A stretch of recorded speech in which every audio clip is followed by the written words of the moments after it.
اللہ اللہ اللہ اللہ اللہ اللہ اللہ اللہ الحمدللہ رب العالمین والصلاة والسلام علی حبیبہ محمد وآلہ وصحبہ اجمعین اعوذ باللہ من الشیطان الرجیم بسم اللہ الرحمن الرحیم معرفت الہی کسے کہتے ہیں؟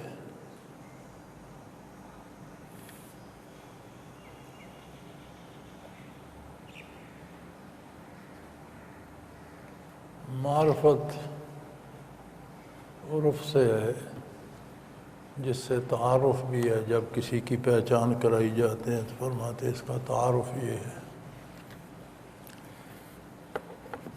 اسی سے معرفت بھی ہے، کسی کو جاننا، پہچاننا معرفت کا مطلب ہے۔ مخلوق خدا جتنی بھی ہے، ساری مخلوق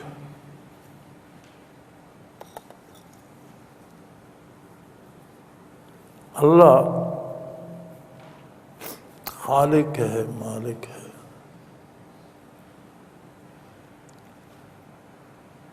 مخلوق اور خالق میں ایک بنیادی حد جو ہے وہ یاد رکھیں کہ مخلوق کتنی بڑی ہو، اس کی صفات کتنی وسیع ہوں، اس کا حافظہ کتنا بڑا ہو، اس کے علوم کتنے وسیع ہوں، پھر بھی مخلوق کے لیے ایک حد ہے۔ خالق اور مخلوق میں فرق یہ ہے، جس کی حد ہو وہ مخلوق ہے، جو لامحدود ہے وہ خالق ہے، جس کی کوئی حد نہیں، کوئی انتہا۔ استوا علی العرش کا مسئلہ زیر بحث آتا ہے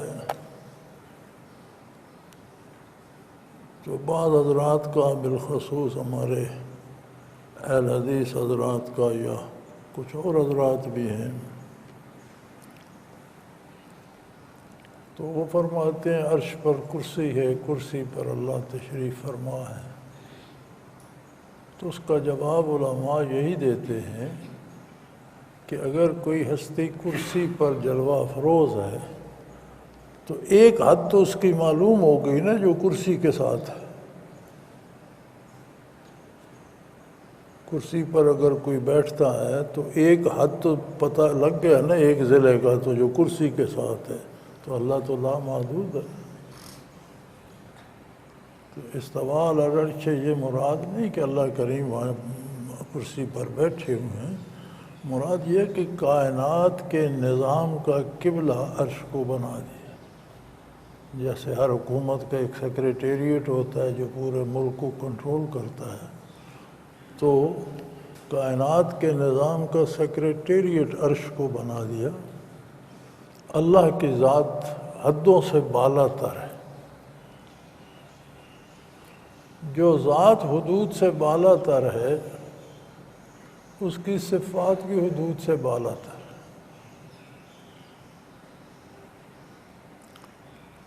جب ذات بھی حدود سے بالا تر ہے، صفات بھی حدود سے بالا تر ہے، اور مخلوق کا علم محدود ہے،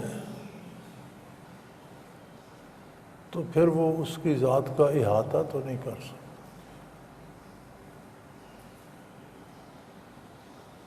اب معرفت الہی کیا ہے؟ معرفت الہی یہ ہے کہ اپنے شعور کے مطابق عظمت الہی سے آشنا ہو۔ ایک عام آدمی کی معرفت کا درجہ اور ہے، ایک عالم ہے، جانتا ہے، اس کی معرفت کا درجہ مختلف ہے۔ ایک صاحب حال ہے، کیفیات ہیں اس کے دل میں، اس کی معرفت کا درجہ اپنا ہے۔ اسی طرح ساری مخلوق کی معرفت کا اپنا اپنا درجہ ہے۔ فرشتے کی معرفت کا ایک اپنی حد ہے، اپنا درجہ ہے۔ آسمانی مخلوق کا ایک اپنا درجہ ہے، زمینی مخلوق کی معرفت کا ایک اپنا درجہ ہے، عام آدمی کا ایک اپنا درجہ ہے، عالم کا اپنا درجہ ہے، ولی اللہ کا ایک اپنا درجہ ہے، تابعین، تبع تابعین، صحابہ کا ایک اپنا مقام ہے، ایک اپنا درجہ ہے۔ سب سے اعلیٰ درجہ معرفت کا انبیاء علیہم الصلاۃ والسلام کا ہوتا ہے، لیکن وہ انتہا نہیں ہوتی۔ انبیاء بھی مخلوق ہیں اللہ کی۔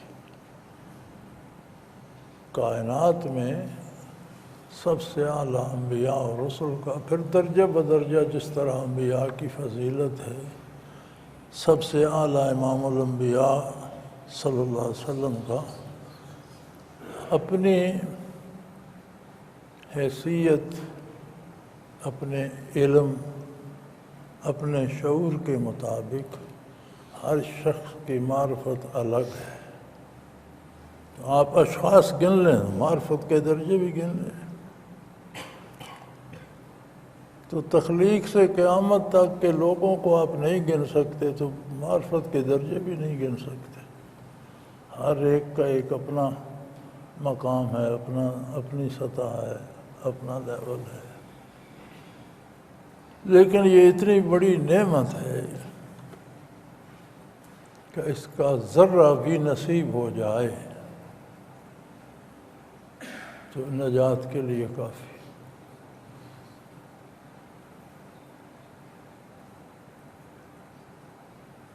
تھوڑے سے تھوڑا حصہ بھی نصیب ہو جائے۔ ہم کہتے رہتے ہیں زبانی،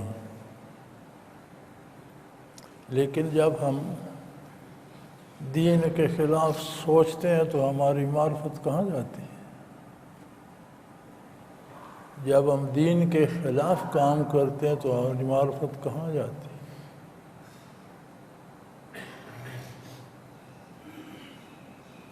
ہم اپنے ایک چھوٹے سے بچے سے تو گھنٹے بیکار باتیں کرتے رہتے ہیں، اس کی باتوں کا بھی کوئی مفہوم نہیں ہوتا، جو ہم کرتے ہیں مفہوم ان کا بھی کوئی نہیں ہوتا۔ لیکن ایک درجہ معرفت کا ہے، ہمیں پتہ ہے یہ میری نسل ہے، خون ہے، میرا بیٹا ہے، پوتا ہے، اسے پتہ ہے میرا باپ ہے، میرا دادا ہے۔ کیا ہماری معرفت نے کبھی اللہ سے بھی ہمیں ایسے راز و نیاز دلائے ہیں؟ کیا کبھی ہم اپنی تنہائیوں میں بیٹھ کر اس سے بھی گفتگو کرتے؟ کتنی تلقین، کتنی محنت کی جاتی ہے، پھر جب پوچھا جاتا ہے تو کہتے ہیں جی ہاں کرتا تو ہوں، ذکر کبھی چھوٹ جاتا ہے، کبھی 2-3 منٹ کر لیتا ہوں۔ تو معرفت کا دعویٰ آسان ہے، ہر کوئی یوں تو لیے پھرتا ہے اللہ بہت بڑا ہے جی، اللہ جاننے والا ہے۔ وہ ہمارا ایک ہوا کرتا تھا پڑوسی، بیچارہ بڑا ٹھیٹھ ان پڑھ تھا، تو کوئی بات ہوتی تو وہ کہا کرتا تھا خدا دیا اکھی بڑیاں، اللہ کی آنکھیں بڑی بڑی ہیں۔ مقصد اس کا یہ ہوتا تھا کہ اللہ بہتر جانتا ہے، اللہ کا علم وسیع ہے، لیکن وہ اپنی اس سادگی اور اجاڑ پن میں وہ کہتا تھا کہ خدا دیا اکھی بڑیاں۔ اب اس کا ایک درجہ معرفت کا اپنا تھا، اسے یہ تو پتہ تھا کہ اللہ سب سے زیادہ جانتا ہے، لیکن وہ اس مفہوم کو اپنے انداز میں ادا کرتا تھا۔ تو ہر ایک کا ایک اپنا لیول ہے، اپنا درجہ ہے، اسے ہر بندہ اپنی عملی زندگی میں دیکھ سکتا ہے، دوسرے کی نہیں، اپنی۔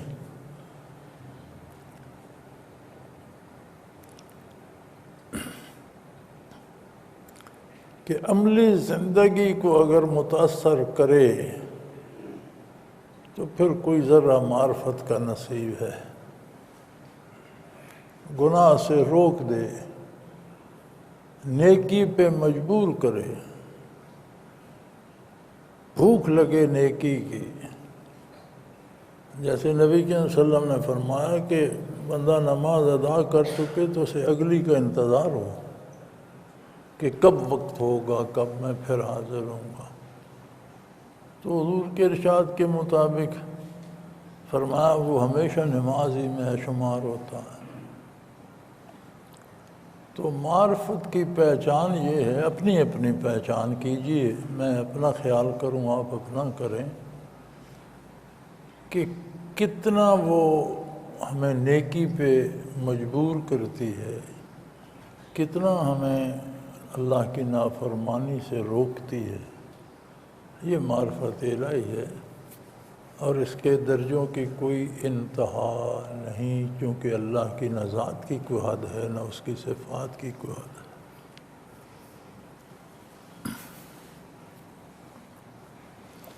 عشق رسول صلی اللہ علیہ وسلم کے تقاضے کیا ہیں؟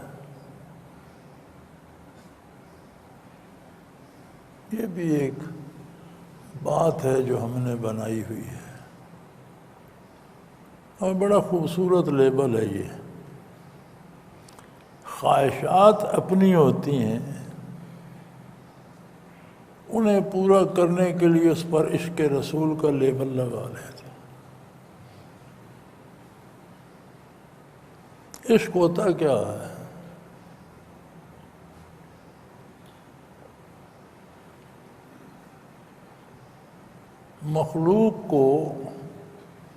مخلوق سے جو تعلق ہو جاتا ہے اسے محبت کہتے ہیں۔ وہ تعلق دولت سے ہو جائے، وہ تعلق عہدے سے ہو جائے، وہ تعلق جاگیروں سے ہو جائے، وہ تعلق علم سے ہو جائے، وہ تعلق ہم جنس سے کسی سے بندے سے ہو جائے، کسی بیوی سے ہو جائے، اسے محبت کہتے ہیں۔ جیسے ماں سے محبت ہے، باپ سے محبت ہے، اولاد سے محبت ہے، اس تعلق کا نام ہے نا۔ بیوی سے محبت ہے، اسی تعلق کا نام ہے۔ یہ جو محبت ہوتی ہے یہ ایک عجیب سی کیفیت ہوتی ہے کہ جس سے محبت ہوتی ہے وہ بندہ پاس موجود ہو یا نہ ہو، ہم اس کی پسند و ناپسند کا خیال رکھتے ہیں۔ ہمارا ایک بھائی ہے یا ہمارا ایک دوست ہے، ہم یہاں بیٹھے ہیں، وہ امریکہ میں بیٹھا ہے،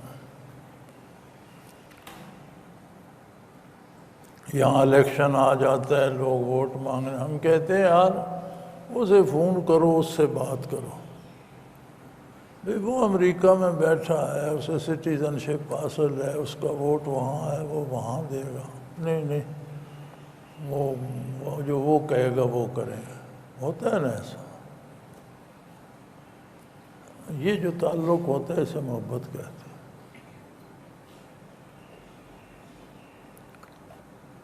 محبت کا مفہوم ایک عرب شاعر نے ایک مصرعے میں کہا ہے، فَإِنَّ الْمُحِبَّ لِمَنْ يُحِبُّ مُطِيعُ۔ محبت کرنے والا جس سے محبت کرتا ہے اس کا غلام ہو جاتا ہے۔ وہ کسی کام کی خوبی خامی نہیں دیکھتا، وہ صرف یہ دیکھتا ہے کہ میرا محبوب کس کام میں راضی ہے، وہ کر جاتا ہے، وہ اس کا غلام ہو جاتا ہے، مطیع ہو جاتا ہے۔ یہ محبت اگر بڑھ کر جنوں کی حد تک چلی جائے کہ سوائے محبوب کے کچھ نظر ہی نہ آئے تو اسے عشق کہتے ہیں۔ یہی محبت جب عقل کی حدود کو عبور کر جائے، جنوں کو چھو لے، تو اسے عشق کہتے ہیں۔ یہ کون سا عشق رسول ہے کہ دعویٰ عشق رسول کا ہے، کام رسول صلی اللہ علیہ وسلم کی پسند کے خلاف ہو رہا ہے۔ بڑا اچھا جملہ اگلے دن میں نے کسی کا پڑھا کہ یہ جو ڈھول باجے بجا کر نعتیں پڑھ رہے ہوتے ہیں، تو اس نے لکھا کہ جن چیزوں کو رسول اللہ صلی اللہ علیہ وسلم نے مزامیر کو حرام قرار دیا، وہ مزامیر بجا کر حضور کی نعت پڑھتے ہیں۔ یہ محبت کا تقاضا ہے، یہ گستاخی ہے؟ تو ہم نے اپنے داموں کو محبت کا نام دے رکھا ہے، یا عشق رسول۔ عشق تو خیر، عشق تو کوئی بات ہی الگ قسم کی ہے۔ عشق ایک اور قسم کی چیز ہے۔ عشق تو ان لوگوں کو ہوتا ہے جن کو اپنے آپ کی ہوش بھی نہیں رہتی۔ عشق میں تو یہ ہوتا ہے کہ میں تو ہوں ہی نہیں۔ عزت کیا ہے، بے عزتی کیا ہے، لوگ کیا کہیں گے، نفع کس کو کہتے ہیں، نقصان کیا ہے، ان سب چیزوں سے جب آگے چلا جاتا ہے تب عشق بنتا ہے۔ تو خیر عشق کا تو نرا دعویٰ ہی ہے۔ ہاں، عشق رسول کی مثال صحابہ کرام میں ملتی۔ وہ خوش نصیب تھے، اللہ سب پر راضی ہو، انہوں نے حضور کو اپنی آنکھوں سے دیکھا، حضور کی صحبت پائی، ارشاد عادلی کو اپنے کانوں سے سنا۔ اب عشق کے تقاضے عجیب ہیں کہ احد میں کفار نے جب دوبارہ حملہ کیا اور انہوں نے سارے تیروں کا رخ حضور اکرم صلی اللہ علیہ وسلم کی طرف کر دیا، تو ایک صحابی اب حضور کی ڈھال بننا چاہتے تھے۔ تو یہ جرأت نہیں کہ حضور کی طرف پیٹھ کر کے سامنے کھڑا ہو جاؤں۔ آپ کے آگے آپ صلی اللہ علیہ وسلم کی طرف منہ کر کے کھڑے ہو گئے اور سارا وجود تیروں سے چھلنے ہو گئے، پر حضور پر آنچ نہیں آنے دی۔ یہ کون سا عشق رسول ہے؟ ڈھول باجے بجا کر پیسے جمع کر لینا، ہوس روپے جمع کرنے کی یہ نام عشق رسول ہے؟ دم مچانا، شور شرابے کرنا، شہروں میں سڑکیں ٹریفک بند کر دے، کون سا عشق رسول؟ کسی کو عشق کرنا ہے تو ان سے سیکھے جنہوں نے عشق کیا، جنہیں نصیب ہوا ہے۔ کیا یہ سارا کچھ جو عشق کے نام پہ ہم کرتے ہیں وہ کرتے تھے؟ تو وہ تو سچے عاشق تھے، انہوں نے تو جانا ہی نہیں۔ عجیب لوگ تھے، انسان تھے، غلطی ہو گئی، بھئی غلطی ہو گئی تو معاملہ اللہ کے ساتھ رکھو، اللہ سے توبہ کرو، معافی مانگو، نہیں بھائی یہ رسول اللہ سے بددیانتی ہے، بارگاہ رسالت میں جا کر اقرار کر لے۔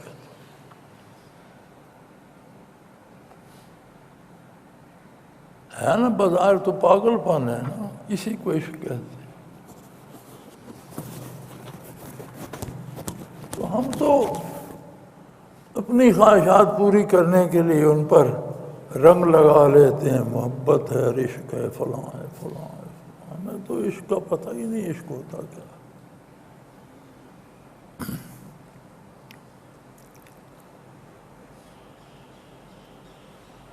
عشق کے تقاضے نہیں ہوتے، کہ عشق کے تقاضے کیا. عشق بندے سے اپنا آپ چھین لیتا ہے، وہ خود رہتا ہی نہیں. فَإِنَّ الْمُحِبَّ لِمَن يُحِبُّ مُطِيعٌ، غلام ہو جاتا ہے، اس کی اپنی کوئی رائے نہیں رہتی، کوئی پسند نہیں رہتی.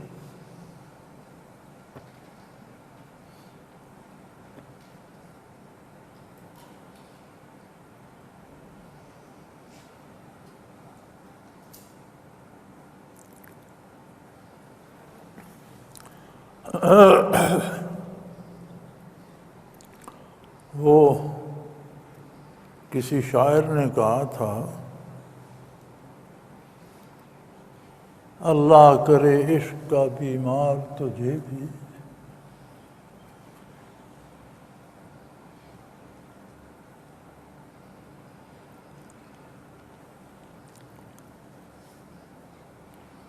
اللہ کرے عشق کا بیمار تجھے بھی، روتا ہوا دیکھوں پس دیوار تجھے بھی.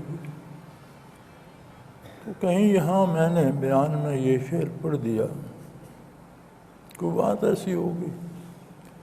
کرن محبوب خان رحمۃ اللہ تعالیٰ علیہ یہیں بیٹھے تھے، اچھا ادبی ذوق تھا ان کا. تو وہ کہنے لگے، نہیں حضرت، پس دیوار نہیں، روتا ہوا دیکھوں سرے بازار تجھے.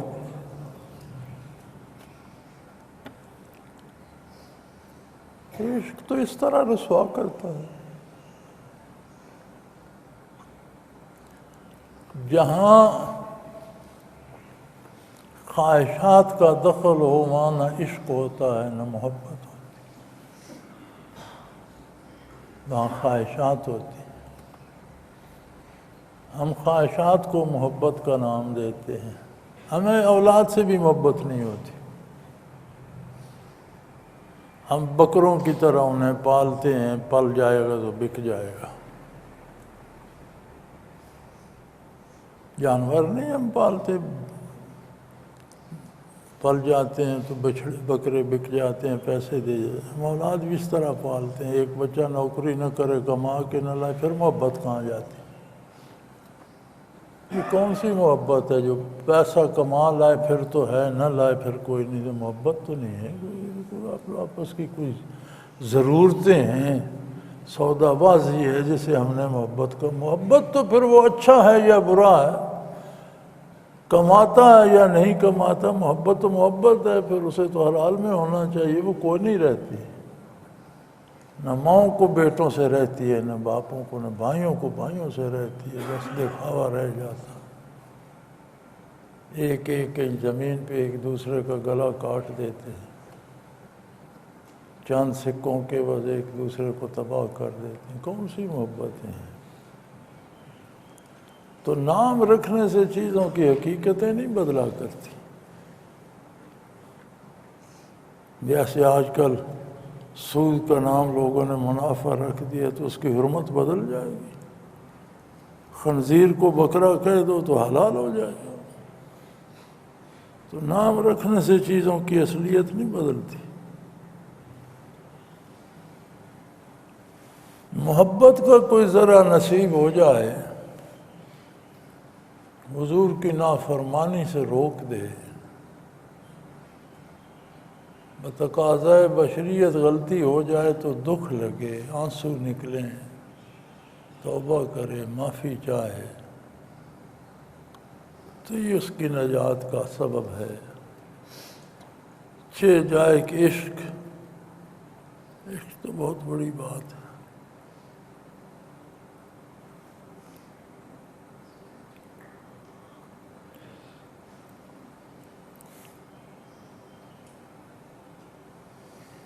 دارالعرفان میں رہتے ہوئے بعض اوقات دل میں کسی بات کی خواہش پیدا ہوتی ہے یا زبان پر کوئی بات آ جاتی ہے تو وہ خواہش پوری ہو جاتی ہے، اسی وقت کام ہو جاتا. اس کی وجہ کیا ہے؟ مجھے تو ان باتوں کا علم نہیں ہے. ہاں یہ کوشش کی جاتی ہے کہ دارالعرفان واقعی اللہ کا گھر ہو۔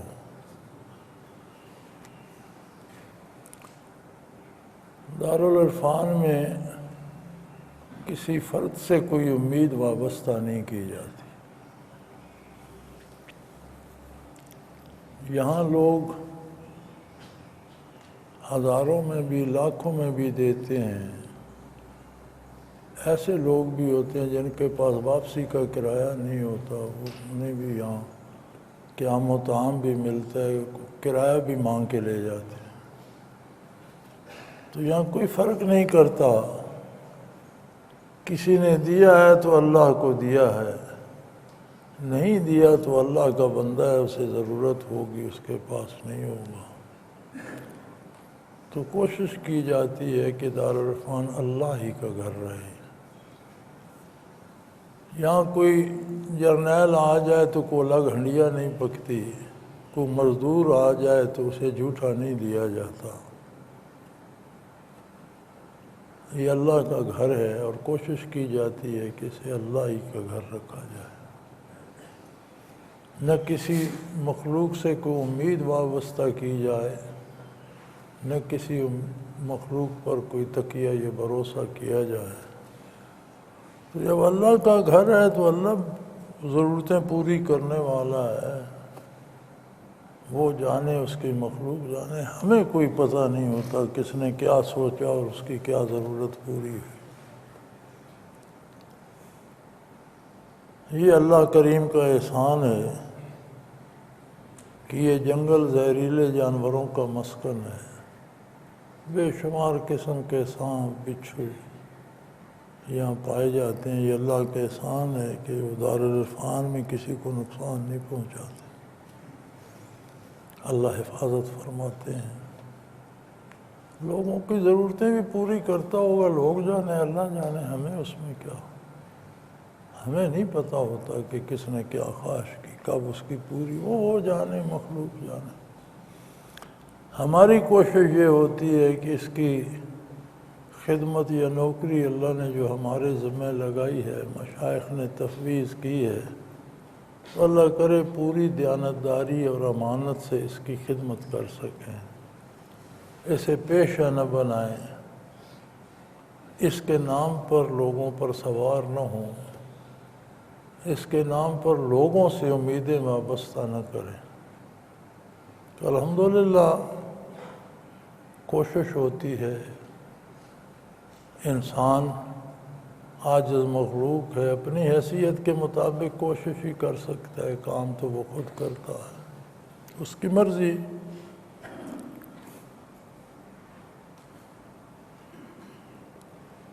سلوک میں بعض اوقات سالک کی کیفیات پر قبض آ جاتا ہے، جس کی وجہ سے اعمال میں دل نہیں لگتا۔ نہیں، یہ غلط بات ہے، یہ بات سرے سے غلط ہے۔ قبض سے یہ مراد لینا کہ اعمال میں دل نہیں لگتا، یہ سرے سے غلط ہے۔ قبض یہ ہوتی ہے کہ جس کے مراقبات میں ترقی ہو رہی ہے، وہ ترقی رک جاتی ہے تو اسے قبض کہتے ہیں۔ اعمال نہیں چھوٹتے، اعمال کا چھوڑنا قبض نہیں ہے، جرم ہے، گناہ ہے۔ قبض سے یہ مراد نہیں کہ نماز ہی چھوڑ دے، تلاوت ہی چھوڑ دے، ذکر ہی چھوڑ دے تو کہ قبض ہو گئی، نہیں۔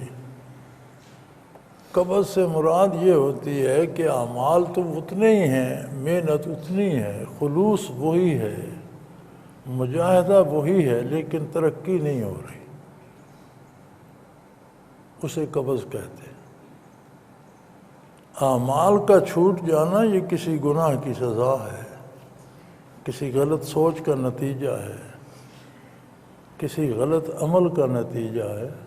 اگر اعمال میں دل نہیں لگ رہا تو اپنا کردار دیکھیں کہاں غلطی ہوئی، نہیں سمجھ آتا تو بھی توبہ کریں کہ یا اللہ جہاں بھی ہوئی ہے مجھے معاف فرما اور مجھے توفیق عمل عطا فرما۔ اعمال کا چھوٹنا غضب الہی کا سبب ہوتا ہے، قبض غضب الہی کے سبب نہیں ہوتی۔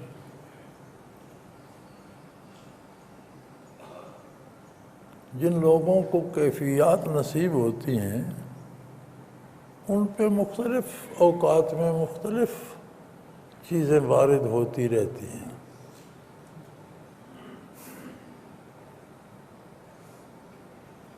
بعض اوقات دنیاوی تکالیف آ جاتی ہیں، بیماریاں آ جاتی ہیں، معاشی تنگی آ جاتی ہے، قید و بند آ جاتی ہے، جیلیں آ جاتی ہیں، لیکن کوئی بھی چیز انہیں اطاعت الہی سے روکنے کا سبب نہیں بنتی۔ اعمال میں کمی نہیں آتی، نہ اعمال میں بے دلی ہوتی ہے، بلکہ زیادہ خشوع اللہ نصیب ہوتا۔ اعمال کا چھٹنا یا بے دلی کا آنا یہ قبض نہیں ہے، یہ عذاب الہی ہے۔ قبض میں اور عذاب میں فرق ہے۔ اعمال تب چھوٹتے ہیں جب اللہ کریم خفا ہوتے ہیں۔ بندہ سمجھتا ہے میں نے چھوڑ دیا، حقیقت یہ ہے وہ چھڑا دیتے۔ میں جی نماز پڑھا کرتا تھا، باجماعت پڑھا کرتا تھا، اب نہیں جاتا ہوں۔ پتہ نہیں اگلے دن ہی مجھ سے کسی نے یہ پوچھا، تو میں نے کہا ڈھونڈو کیا کیا تم نے کہ اللہ نے تمہیں روک دیا؟ تم نے نہیں چھوڑی۔ ایک بندہ اپنے جیسی مخلوق ہے، وزیر اعظم بھی ملک کا سربراہ ہے، روزانہ وزیر اعظم ہاؤس ملنے جاتا ہے، وہ ملنا چھوڑے گا؟ کوئی غلطی ہو گئی تو وہ چھڑا دے گا کہ اسے مت آنے دو۔ مخلوق کا یہ عالم ہے تو خالق کی بارگاہ میں تم نے نہیں چھوڑا۔ تم سے کچھ ایسا ہوا، کوئی ایسا لفظ منہ سے نکلا، کوئی ایسی بات دل میں سوچی، کوئی ایسا کام کیا کہ اس نے روک دیا کہ اسے مت آنے دو، تو میرے بھائی توبہ کرو۔ پتہ چل جائے کہ یہ غلطی ہوئی تو اس سے باز آ جاؤ، اس کی اصلاح کرو۔ نہیں پتہ تو توبہ تو کرو، اللہ سے معافی مانگو کہ مجھے اجازت دے، مجھے آنے دے، مجھے توفیق دے۔ تو اعمال میں بے دلی کا آنا، بے رغبتی کا آنا، بعض اوقات آدمی بیمار ہو جاتا ہے، اعمال میں کمی آ جاتی ہے، لیکن دل میں درد رہتا ہے کہ میں وہ بھی کرتا، وہ بھی کرتا۔ بے دلی نہیں آتی، کمی آ سکتی ہے، بے دلی نہیں آتی۔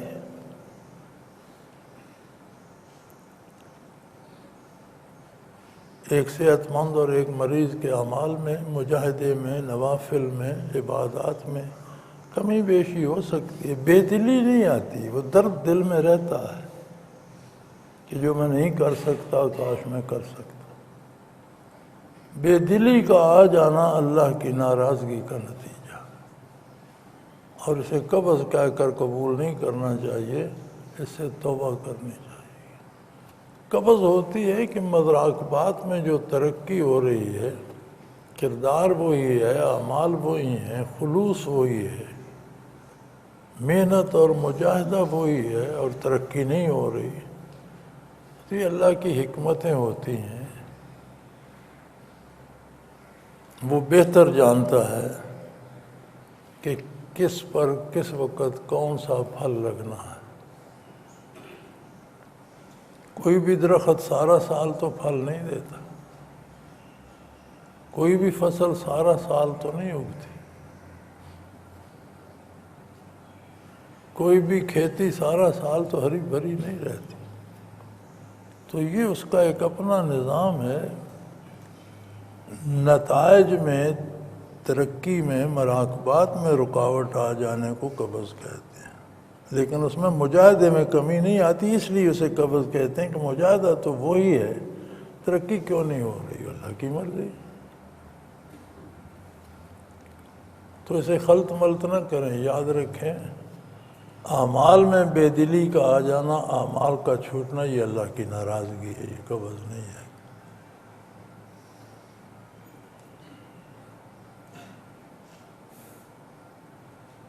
تو چیزوں کو خلط ملط نہ ہونے دیں، ہر چیز کو اپنی جگہ پر رکھیں۔ اللہ کریم توفیق دے۔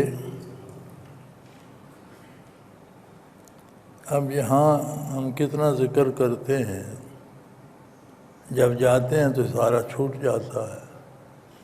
یہ قبض نہیں ہے، یہ کمزوری ہے ہماری کردار کی۔ سال بعد 2 سال بندہ آئے پوچھو تو کتنا ذکر کرتے تھے، کبھی چھوٹ جاتا تھا، کبھی 5 منٹ 4 منٹ صبح کر لیتا تھا، کبھی شام کو۔ یہ قبض نہیں ہے، یہ کمزوری ہے،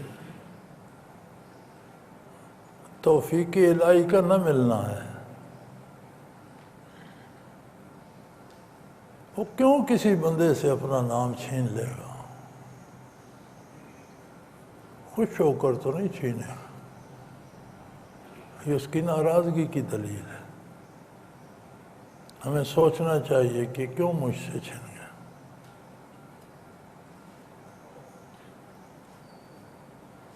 اللہ توفیق دے۔ سارا کام تو توفیق الہی پر ہے۔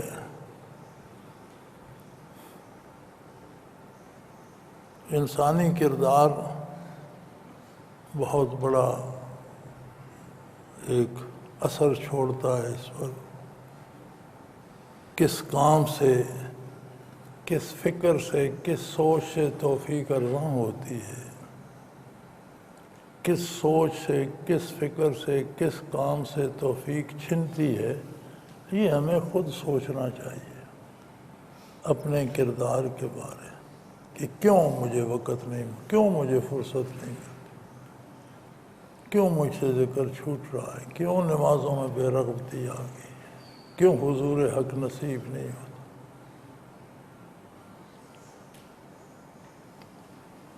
بعض حضرات کہتے ہیں کہ یہ جو نماز کی نیت کرتے ہو، پنجابی والا پنجابی میں کرتا ہے، پشتو والا پشتو میں، انگریزی والا انگریزی میں، اردو والا اردو میں، یہ بدعت ہے۔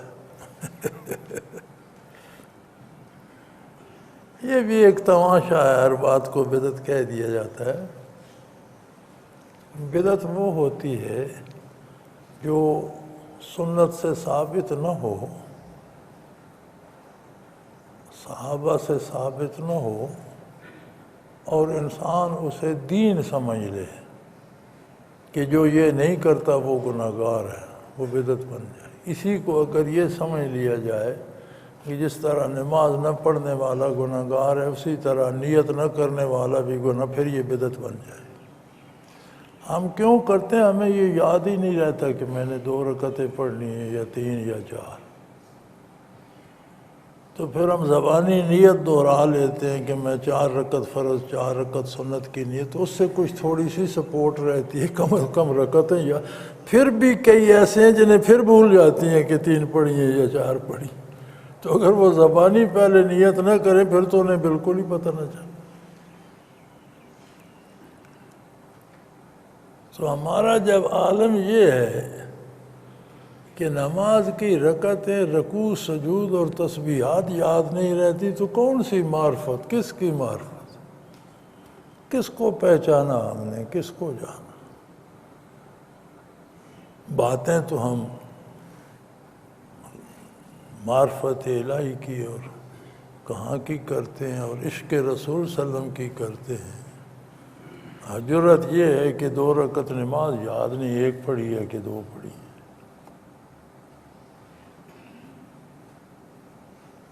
تو ان چیزوں کا اپنا مواخذہ یا محاسبہ کرتے رہنا چاہیے۔ وَاعْبُدْ رَبَّكَ حَتَّىٰ يَأْتِيَكَ الْيَقِينُ، جب تک موت سامنے نظر نہ آ جائے، آخرت منکشف نہ ہو جائے، نظر طاری نہ ہو جائے، تب تک اللہ کی عبادت میں جٹے رہو، لگے رہو، کمی نہ آنے دو۔ اللہ کریم توفیق عرضاں فرمائے اور اللہ کریم قبول فرمائے۔ دارالعرفان میں دو باتوں کا خیال ضرور رکھا کیجیے۔ ایک اللہ کریم کا احسان ہے کہ بجلی بھی ہے اور یہاں جنریٹروں کا انتظام بھی ہے، تو یہاں لائٹ نہیں جاتی ہے تو فوراً آ جاتی ہے، جنریٹر چل جاتے ہیں۔ لیکن ان جنریٹروں کی ایک کیپیسٹی ہے، جب اس سے وزن بڑھتا ہے تو وہ بند ہو جاتے ہیں۔ ہم گھروں میں ایک پنکھا چلاتے ہیں، سارا خاندان نیچے بیٹھ کر اپنا کام کر رہے ہوتے ہیں۔ مسجد میں دیکھتا ہوں کہ ایک پنکھا چلا کر ایک بندہ سو جاتا ہے، دوسرا پنکھا چلا کر اس کے نیچے سوتا ہے۔ اس کے ساتھ کیوں نہیں سو جاتا؟ اس بات کی ہم پرواہ نہیں کرتے کہ بل کتنا آتا ہے، لیکن لوڈ اتنا بن جاتا ہے کہ جنریٹر بند ہو جاتا ہے۔ دوسری بات جو ہم کوتاہی کرتے ہیں، پنکھا چلاتے ہیں، لائٹ جلاتے ہیں، پڑھتے ہیں، اٹھ جاتے ہیں، بتی نہیں بجھاتے، پنکھا بند نہیں کرتے، جس نے چلایا تھا وہ چلا گیا، پنکھا چل رہا ہے۔ تو اس بات کا دھیان رکھیں کہ بجلی ایک محدود حد تک ہے،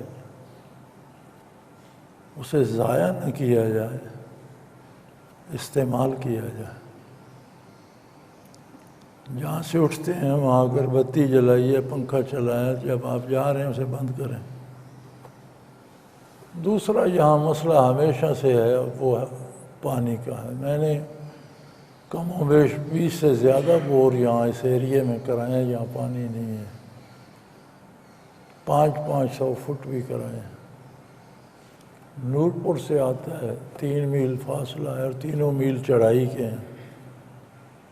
کبھی بجلی ہوتی ہے، کبھی نہیں ہوتی۔ تو پانی کے استعمال میں احتیاط کریں، ضرورت کا استعمال کریں، ضائع نہ کریں۔ بعض آپ کو فکر ہوتی ہے جب بھی باتھ روم گئے وضو کر کے آئے، یا تو پھر اس وضو سے نماز پڑھیں۔ تو اگر نماز کے لیے پھر کرنا ہے تو پھر فضول کے وضو میں پانی ضائع کرنے کی کیا ضرورت ہے؟ باوضو رہنا اچھی بات ہے، لیکن فرض تو نہیں ہے۔ نماز فرض ہوگی تو وضو فرض ہوگا۔ تو اگر آپ باتھ روم سے نکلیں اور آپ نے وضو کر لیا تو اچھی بات ہے، پھر اس سے نماز تک رکھیں۔ تو نماز کے لیے پھر کرنا ہے تو یہ پانی کیوں ضائع کیا؟ پھر ہی کر لیتے ایک ہی دفعہ۔ وضو میں بھی ہم ٹوٹی کھولتے ہیں، خود مسواک کرتے رہتے ہیں، ٹوٹی چلتی رہتی ہے۔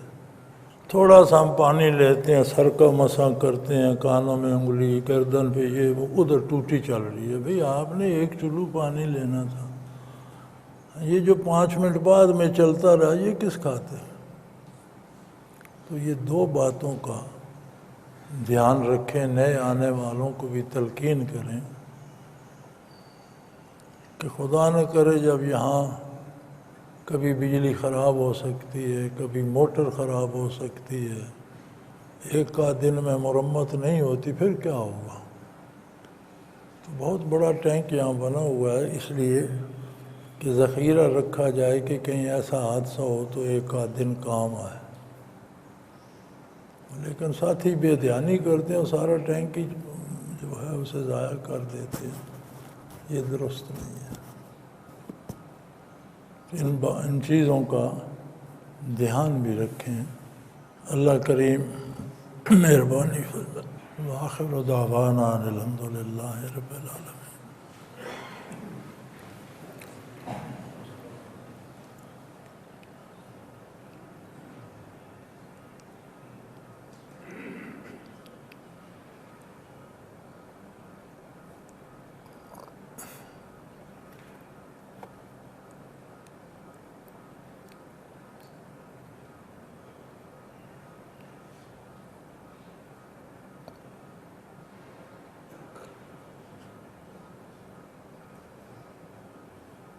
صلی اللہ تعالیٰ علی حبیبہ محمد۔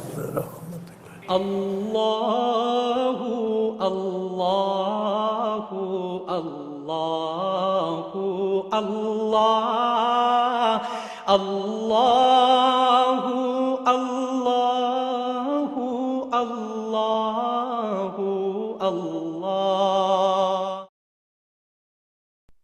حضرت امیر محمد اکرم آوان مد ذلہ العالی دارالعرفان منارہ ضلع چکوال میں سالہ سال سے قرآن و حدیث کے اوپر خطابات کر رہے ہیں اور سلسلہ نقشبندیہ اویسیہ کے مطابق لوگوں کو ذکر الہی کی تربیت دے رہے ہیں۔ وہ قرآن پاک کی تفسیر ترتیب وار بیان کر رہے ہیں۔